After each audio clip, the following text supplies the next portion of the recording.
What's going on, everybody? Welcome to another episode of Off the Couch Boxing. I'm your host, Reckless Rex Ruger. That, of course, is the Alexis Arguello puppet. We are back with another amazing episode. You guys know what we do here. You know how we get down. The most amazing and real boxing conversations anywhere on planet Earth.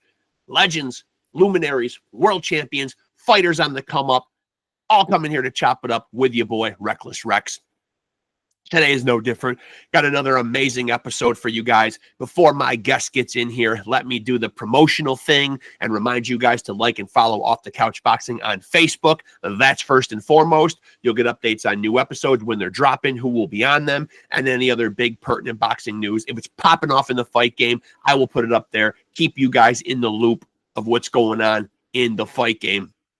And, of course, if you're watching this episode right now, make sure to like, make sure to subscribe, make sure to hit that notification bell to stay tapped in. This is where it all goes down right here. My guest is here. Speaking of things going down, we're getting down to it right now. I should probably say pause right there. We're getting down to it right now and doing our thing. Let's get down to it and chop it up with my guest. I'm excited to have him. And here we go. Let's do it.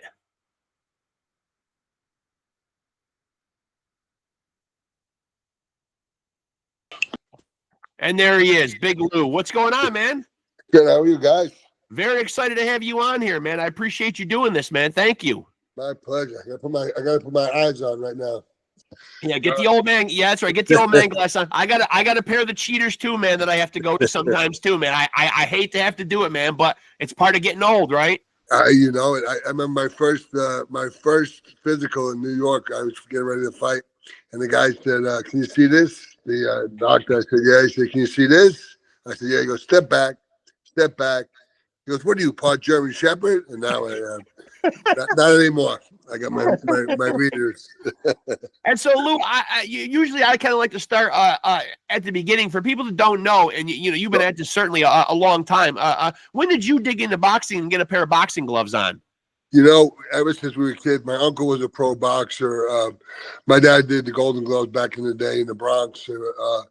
So we were raised. I mean, if we got into arguments, we would go down in the basement, and my dad would put these big gloves on us. They seemed big at the time, and we would fight each other, and we would just do that pretty much for all time. And then he didn't want us to box. I mean, not as a profession. My two brothers are college grads. I wasn't the sharpest tack in the box, and I used to get in a lot of fights. I was an angry kid, and so he's like finally just said, "Okay, you know, if we're gonna do it, let's do it right." And I was living in upstate New York at the time, but I trained in a really cool gym in White Plains called Cage Recreation. A lot of good fighters came out of that gym. And so when you're growing up, were you watching a lot of boxing? Oh yeah, we were going to Saturday night fights. I mean, we would watch what was ever on, you know. And did you have any boxing heroes? Did you have guys that you looked at that you wanted to emulate that were your favorites? Absolutely. I mean, I was avid of watching, especially during my career. When I first started boxing, I watched all the old pro fights. I loved it. I mean, especially around the New York area, there was so many great fighters. You know, there was a joke. When my dad was a kid, he said, when you were an Italian, when he was a kid, you were either a boxer or a bricklayer, either one. Yeah. But no, it was. I just loved the sport. I was always around it. My uncle was my first trainer. My uncle was a pro boxer, and it just kept progressing from there. And do you still keep tabs on the sport right now, currently? Not as much as I used to. You know, I still do. I train at the gym. One of the best, probably, you know, top 5 best boxing gyms in the country right now in Houston. Bobby Benton's Main Street Boxing. They got a couple of world champions. They have Regis Prograis, Jamal Shaki. They got a couple of UFC guys too. Derek Lewis. There's another Brazilian guy too. I don't remember his name, but it's a really good gym down here.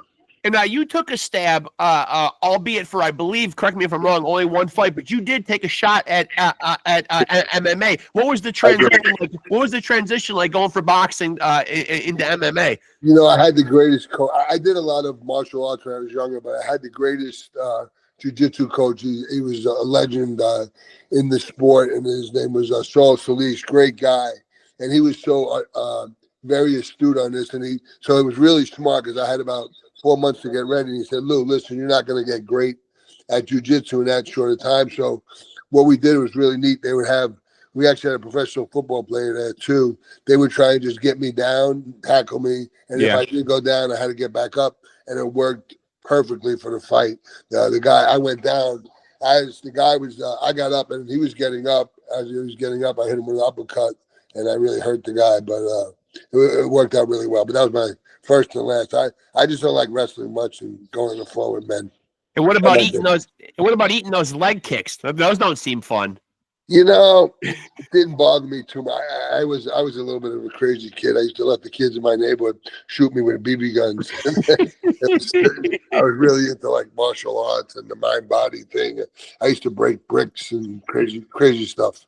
Now you've got an insane resume, man. You know, back in your era, man, you were in there with damn near all of the big names of your era. Was there a fight that eluded you, like one that you wanted to see come to fruition that didn't happen? 100%.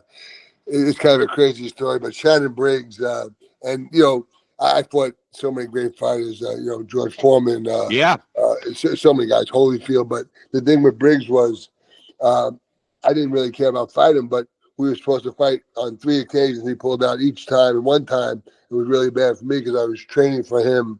And as you know, but a lot of people don't realize, when you're training for a fighter, you get sparring partners that emulate the guy. And then I wound up fighting somebody totally different than him, and I wound up losing the fight. So I've always wanted to fight him, but he won't get in the ring with me. He wouldn't do it. We had a kind of a checkered past.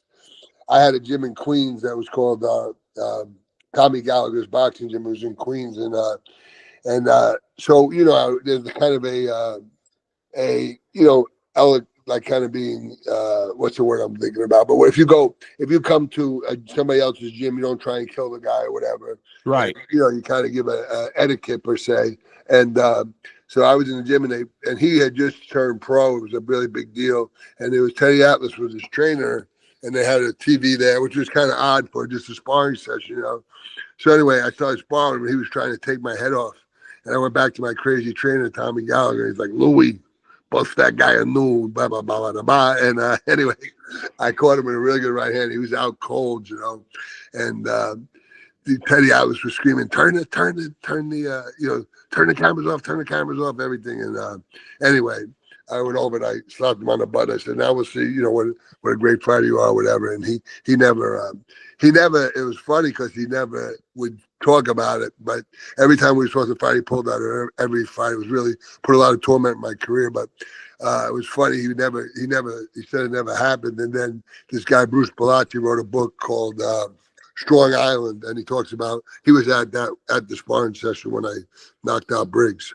So it's documented. Oh yeah, it's documented. Yes, And so I've let it go. It's been like 30 years, so I've let it go. And so you are not currently in New York, but you're a New Yorker at heart. Yes, sir. Yeah, from the Bronx originally, and grew up an hour north. Actually, where I grew up was a really big. The way my family found this spot where we grew up was my uncle would go up there for training camps. You know, everybody would go up to it was called Pompton Lakes, and I was in Greenwood Lake. It was half the lake was in New Jersey, half was in New York. But there was all the fighters used to go up there. And then other guys later on would go to the Catskills, and that's where I was doing my training, my pro training. I'd say at the Catskills. And now correct me if I'm wrong. Well, it's not, Evander Holyfield was your last fight, right? Was it tough for you to? Was it tough for you to walk away from sport? What was making the decision to retire like for you? No, it was hard. I mean, you always think, and you as a fighter, you think you can beat anybody, but it was just time. I took a lot of, I had a really tough fight with Foreman. I had a lot of tough fights, and it was just time. I mean, you don't want to keep losing fights. I had that fight with Holyfield. It was a great fight. I hit him the hardest I ever hit anybody. He didn't go down. That's not a good feeling. No. And then he dropped me the next round. So we had a good fight. It was a decision, but he won. So with that being said, man, and maybe Holyfield is the answer, but it's a two-part question here. I'll ask you the first part. Who was your toughest opponent? Who gave you your toughest fight? I fought so many tough guys, but there was a guy, and I think most guys would agree with you, should have been the greatest fighter maybe ever as a heavyweight. His name was Riddick Bowe, but he was just he was crazy, great guy, but just kind of wacky. He wouldn't train properly and stuff. But a lot of the guys that sparred with, Tyson and all the guys, they'll tell you that Bo was probably the hardest puncher. I mean, he could just punch so hard. If he would have had a really good training ethic, I don't think anybody would ever beat him, But so do you feel like he's the guy that hit you the hardest? Yeah, I fought him in the Olympic trials to go. I lost him in the semifinals of the Olympic trials in '88, but he could punch.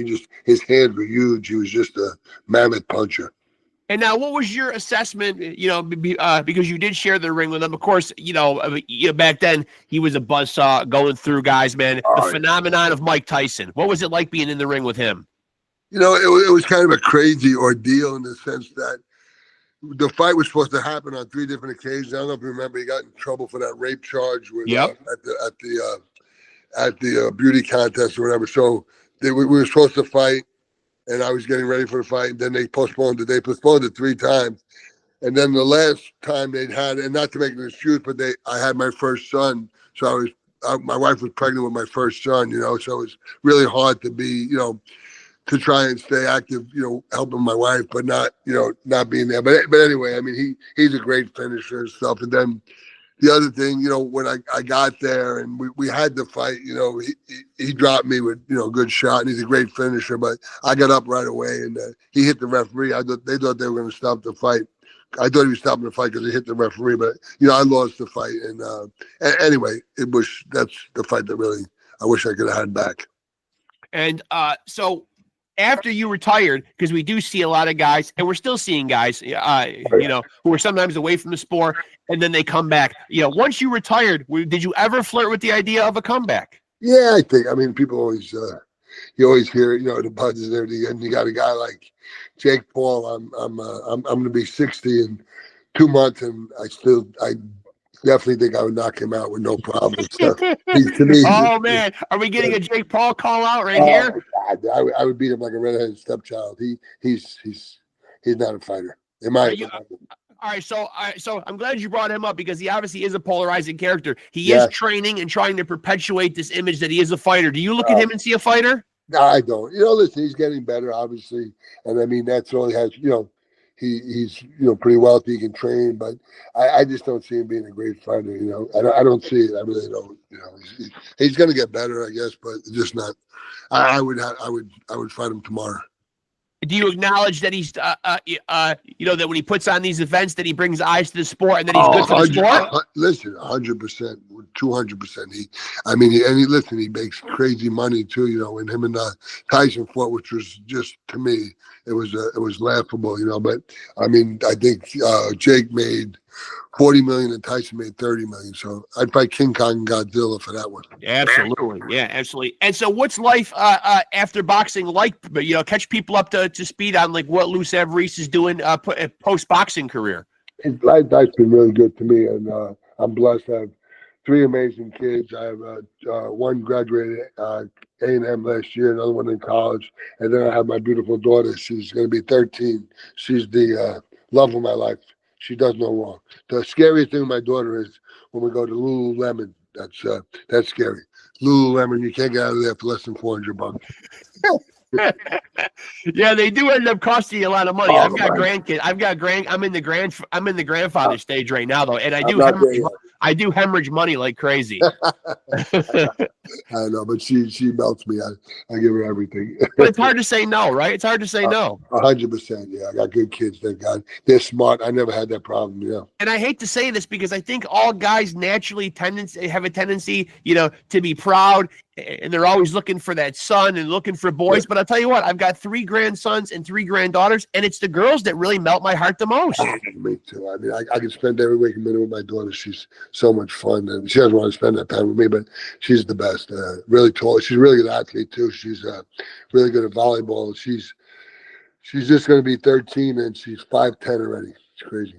When you look back on your career, man, do you have any, it's probably not healthy, maybe to ask this question, but do you look back on your career with any type of regrets at any point in time? No, I mean, no resentment. No. I mean, listen, you always think there's, this punch, that punch. But I was a kid with a humble upbringing. My dad was, worked work too hard. He worked to a fault. He took care of us. He just took care of us. Worked himself to death. Actually, but I was so lucky to have that. But it was so cool. I was a kid from the Bronx. Originally grew up upstate, and I got to travel all over the world. I got to meet really cool people. It was great. I have really no regrets. And life is good now, and I can't complain. Now, you mentioned earlier about being an angry kid. Were you getting into a lot of street fights, and did you realize early on that you had hands and that you were somewhat good at fighting? I did. Well, I was good at fighting, but my poor dad, he was a cab driver in New York, and he had my last street fight I had, I knocked this guy out, a big bouncer at a bar, and they weren't going to let me fight in the Olympic trials, and my dad had a lawyer and everything. It was just such, I look back now and it was crazy. I shouldn't have been doing that, but back then it wasn't guns. You just regularly fighting. It wasn't like you're getting shot or anything. So, but what are we gonna do? When you look back on your career, is there one fight you can put a spotlight on, like where you say, hey, if you're gonna watch a LOU SAVARESE fight, this was me at my best performance-wise?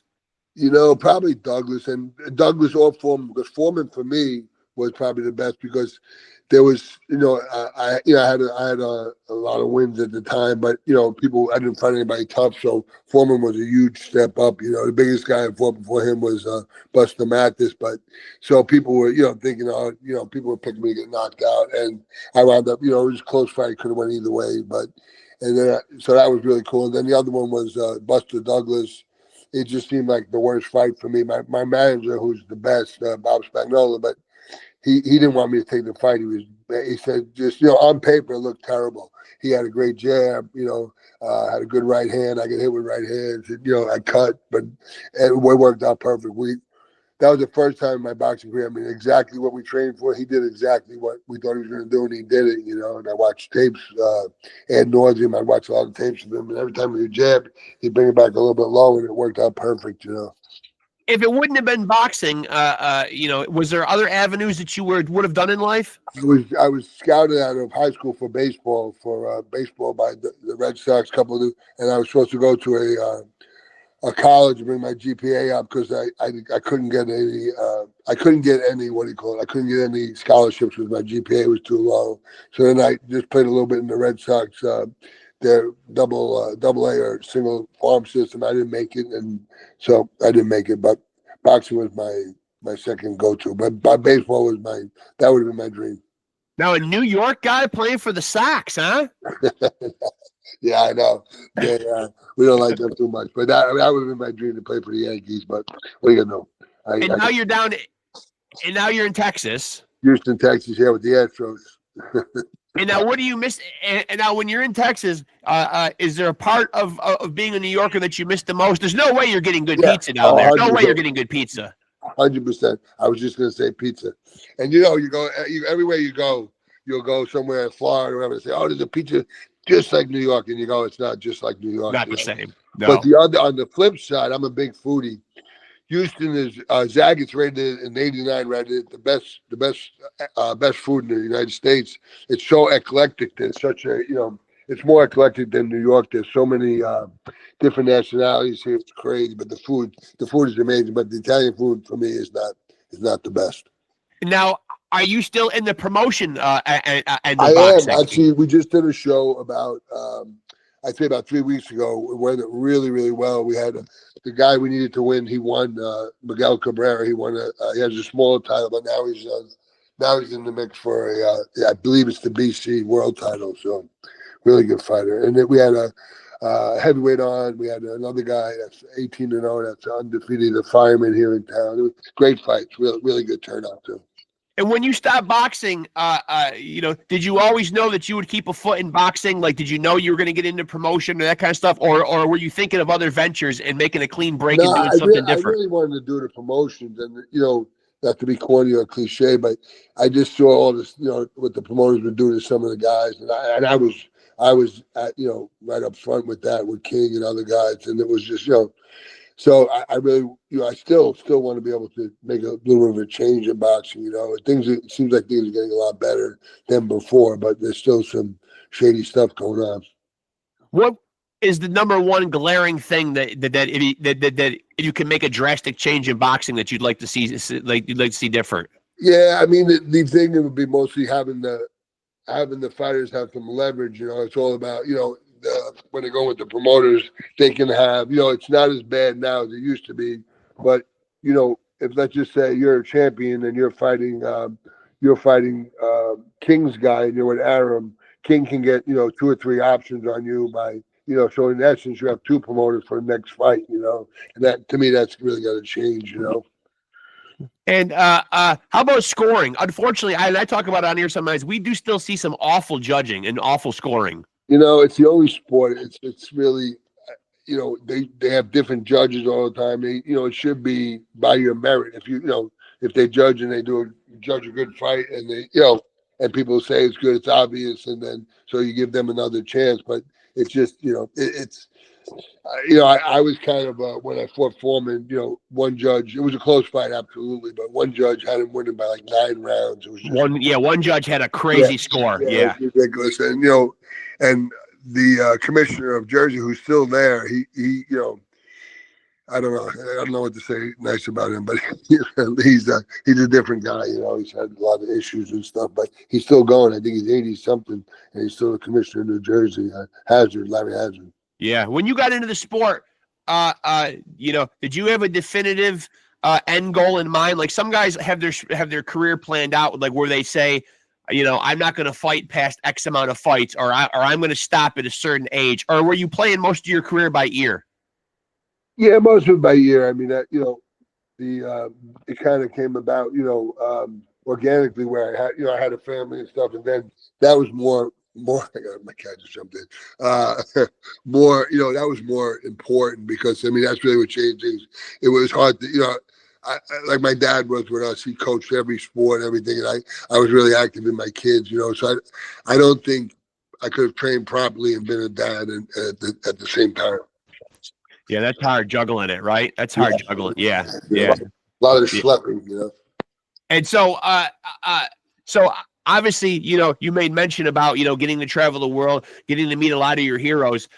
Is there somebody from the boxing world that you got a chance to meet that really blew your mind? Like, what was the one that was the most impactful? Obviously, you mentioned you shared the ring with the legendary, the rest in peace, the late, great George Foreman. But, has there been, what was the one that made the biggest impact on you that really blew your mind? It's this, we've been very friendly for a long time, me and Jerry Cooney, because, we had a lot in common, the Great White Hope. I was a white guy, but Cooney, the really interesting thing about Cooney is that people don't realize it, but I was a huge, I love talking to guys in the gyms and stuff, and everybody I talked to said that fought Cooney and fought Tyson and fought Holmes, they all said Cooney was the hardest puncher with the left hook, Yeah. He was too one-dimensional, he didn't have anything else to go with it, really, his jab, and he's the first one to admit it.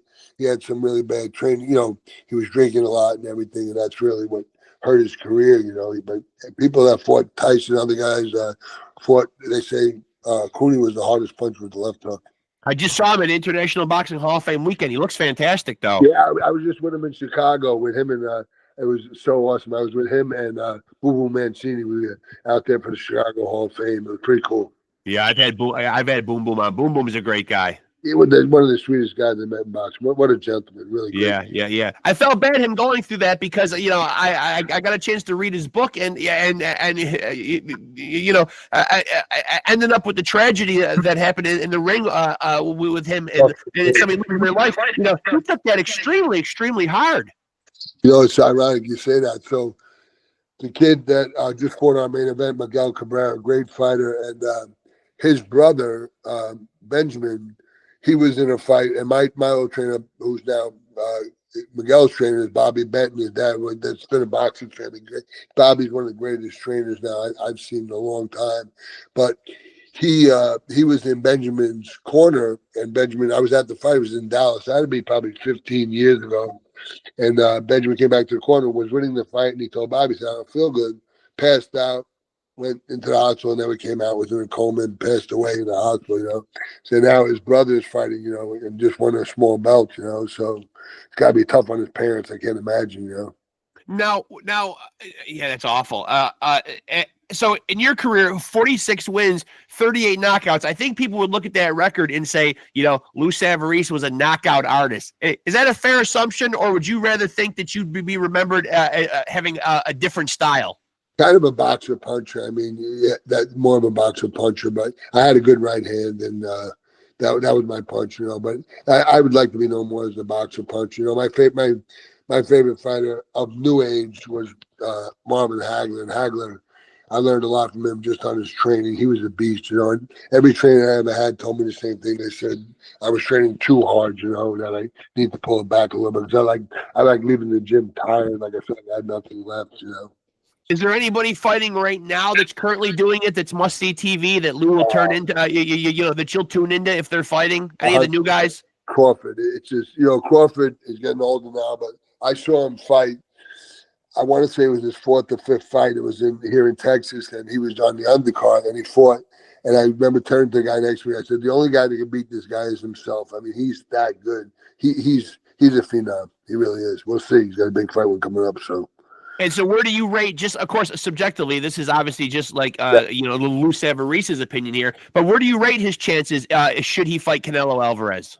Oh, I mean, great. I think great. You know, Canelo's getting up there too. Crawford's a little bit younger, but I like Crawford. You know, I really do. You know, we'll see what the weight's going to be too. You know. And now explain to me a little bit, because you know, I've got SAVARESE Promotions written down here in my notes, but I've also got SAVARESE Fight Fit. What can you explain to me about that? So that was a gym I had over here in Houston. I sold it about four years ago, and somebody bought the gym, and it didn't do well. So I do. That's what I have at the at Bobby Benton's gym. It's called SAVARESE Fight Fit. So what we do is we just do classes and train people. You know, you're training mostly almost, I'd say 85% white collar people. Are you at all open to, you know, it's funny that you brought up Shannon Briggs earlier. You know, he's in his early 50s. He's actually got a fight coming up this summer. I don't know who he's fighting. But he's been ducking the UFC guy for, I can't remember how long. Yeah, Rampage. Yeah. I'm sorry. I'm a little bit animated about this, but you can't take him seriously. And listen, I mean, everybody's going to make money, but he's just been saying this for years. He's going to fight this guy, that guy. Yeah. But you know, but the point I was making is, though, you know, we do see all these people coming out for exhibition fights. I've seen recent pictures of you. You look in fantastic shape. Are there even exhibition fights potentially in your future if the money was right, if the situation was right for you? Of course. I mean, I wouldn't lie. I mean, listen, but if a fight came up and it was a fight. Listen, I have a you have to be right for my family and everything. But I mean, if they came up with a fight, you know, like Jake Paul or Shannon Briggs, I come out of my deathbed and fight him. It really seems personal with the Shannon Briggs thing. Just a little bit. It's just you know, I just get sick of the same old, you know, he wants to fight this guy, that guy. But then, you know, it was really hard for me because I wound up getting beat one of the fights because I was trained for him the whole fight. And then I wound up fighting, remember David Eizon? They brought Eizon in. Yep. I fought him, and it was probably on 2 weeks' notice. And my manager was smart. He said, don't take the fight, don't take the fight. I'm like, my head, I could beat anybody, you know. But you know, we trained for Briggs for a long time. And then, so anyway, I wound up losing at the Apollo Theater. But what are you going to do? What's the shortest you ever took a fight on? Because obviously we see guys step in sometimes on short notice. Really, what's too short a notice? Listen, once again, there's so many variables. It depends on the guy you're fighting. But I mean, like I would go, or every big fight I had, I would go 6 weeks. I go to Kutcher's Hotel in the Catskills, and I would train up there. That's what all the old timers used to do. I train up there. You know, my friends knew not to call me 6 weeks out. I'd be just up there, and I would just stay there. And the sparring partners would be living with me up there, and I would just pay the help and everything, like the waitresses and waitresses, but they would let me stay for free, and they would sell, make the sparring public, and people would come up to watch and stuff. Really cool. Yeah, that actually is cool. And so you took camp a lot like you mentioned Marvin Hagler. So you took training camp very seriously. Like you isolated. I would just get away. I mean, it was just, my friends knew not to call me or whatever. Sorry, my cat's coming in the picture. Yeah, so you took it seriously. So you're one of those kind of guys that really went away to a camp and cut yourself off. Yeah. The only one I didn't get to go away was Tyson because I just had my son. That was the only one. But every other one, I was always in camp. So what's next for Savarese promotions? Do you have anything upcoming? Do you have any fights coming up to promote? We do. Yeah, we do. We're looking at tentatively right now it's September 4th, but we have a couple of great fighters down here that need some fights too. I mean that's probably the hardest thing, as you probably know about, but for youngest fighters are getting fights, getting fights. That's the hardest thing, without have to sign one of the big promoters or whatever. That's how they usually get you, is you need a fight. So I mean, when I was with Mrs. Abercrombie, she got out of the business and it was really hard to get fights, it was very hard, everybody, why would they put you on if they're not going to sign you? They want to have a vested interest themselves. Now, do you feel like you have a good rapport with the fighters you promote because you were a fighter yourself? Yeah, and the guy, my ex-trainer Bobby Benton, he grew up in the gym. I mean, his dad was a cut man, Bill Benton, but all the kids, really nice kids too, and I respect them immensely. I've lived their life and I know what's going on. Listen, Lou, I could sit here and talk with you all day. A couple of big mouth New Yorkers, man. If I kept going, we'd never shut up, man. But I appreciate you being so generous with your time. I have your number now. I'd love to have you back on, man. You're a great guest, man. Seriously. Right, just don't talk food because I'll be on for 2 hours. I didn't even want to go down the food. All right. So before I let you go, though, man, I do just want to ask. After your fight was over in the books, I know you got to rehydrate, but what would be the go-to meal immediately afterwards? I would do eggplant parm. Eggplant parm? Eggplant parm. Oh, God, it was so good. Oh, specifically, yeah. Man. Your mom could throw down in the kitchen then. Oh, my God. It was unbelievable. I used to, it was funny. She would make meatballs, and I would bring like 3 sandwiches to school. She'd say, "You son of a, you're not eating those." And I would sell them at my school. I was very entrepreneurial. Yeah. Well, listen, Lou, it was really an honor and a pleasure to get the chance to chat with you, man. Yeah, we'll definitely do this again. We'll keep in touch. I appreciate it, kid. Thank you very much. Appreciate you. Thanks, Lou. Good talking to you. Thank you. There he goes, folks. The legendary heavyweight and fellow New Yorker, LOU SAVARESE, who finished his career 46-7, 38 knockouts. Let me run down the accolades. Former IBF USBA Heavyweight Champion in 1996. Former IBA Heavyweight Champion in 1988. Former WBO Inter-Continental Heavyweight Champion in 2002. The resume. Let me run down the resume. Fought Evander Holyfield, Kirk Johnson, Terrible Tim Witherspoon, David Bostis, of course, the legendary Iron Mike Tyson, Michael Grant, Lance Whitaker, James Buster Douglas, David Izon, George Foreman, Buster Mathis. The resume speaks for itself. Lou was in there with everybody and anybody, and except you, Shannon Briggs, because as Lou says, you were kept pulling out. Of course, there's 2 sides to every story, but I've yet to hear Shannon's side of the story. And of course, he knows he's welcome on here and he has a platform on here. And I would love to have him on. And he has promised he will be on. And I do believe that I will eventually get him. And we will hear Shannon the Cannon's side of things for sure, because I would love to hear his retort on Lou's comments. Sounds like Lou will fight him right now. So, and I do believe that. Lou looks ready to go. In recent pictures I've seen, Lou looks like he could go.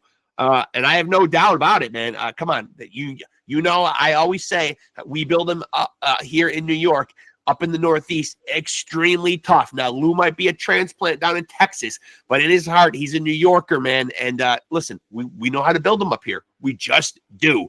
So anyway, I'm going on and on about that, man. But listen, a pleasure at the end of the day to have the great LOU SAVARESE on here, man. I was looking forward to that one all day. Very excited to have him on here and just to get his insights and his perspective on his career and on the fight game in general. So big thank you to him. It's a pleasure now having him in my contact list and knowing him and knowing that I can have him on again. So huge honor for me. Again, make sure to like and follow Off the Couch Boxing on Facebook. And of course, make sure to like, subscribe, and hit the notification bell on this channel. This is, of course, the home of the undisputed, undefeated heavyweight champion of boxing podcasters. That's me, which makes this show the undisputed, undefeated heavyweight champion of boxing podcasts. You see how that works? You too can be a champion, and all you have to do, it's very simple. I know you're looking at me and you're saying, Rexx, how can I be a champion? I'm on my computer, I'm on my phone, and I'm watching you. You're a champion, yes, but how can little old me at home watching this amazing podcast, how can I be a champion? Well, it's very simple, folks. All you got to do is continue to stay tapped in with Off the Couch Boxing. That's it. Just continue to roll with us. Continue to roll with the champs. Peace.